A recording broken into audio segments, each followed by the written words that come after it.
संघर्ष। एक किसान की कहानी। गांव के छोटे से कोने में रामलाल नाम का एक किसान रहता था।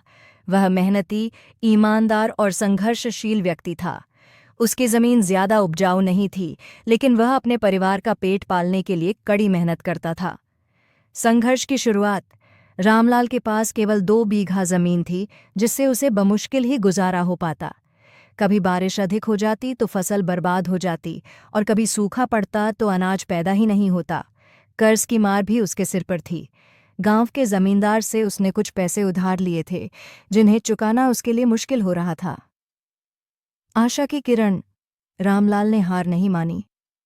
उसने आधुनिक तरीकों से खेती करने की ठानी।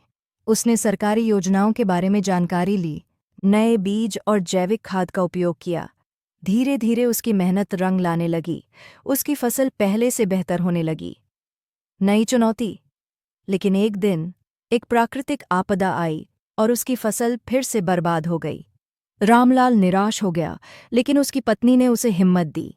उसने गांव के अन्य किसानों को संगठित किया और सरकार से मदद की मांग की। उनका संघर्ष रंग लाया और उन्हें सहायता मिली। संघर्ष की जीत। रामलाल ने अपनी गलतियों से सीखा और अब वह खेती के साथ साथ पशुपालन भी करने लगा। इससे उसकी आमदनी बढ़ने लगी। धीरे धीरे उसने अपना कर्ज चुका दिया और अपने बच्चों को अच्छी शिक्षा देने लगा। सीख। रामलाल की कहानी हमें सिखाती है कि जीवन में संघर्ष आते हैं, लेकिन हिम्मत और मेहनत से हर कठिनाई को पार किया जा सकता है। अगर इंसान ठान ले तो कोई भी मुश्किल उसे आगे बढ़ने से रोक नहीं सकती।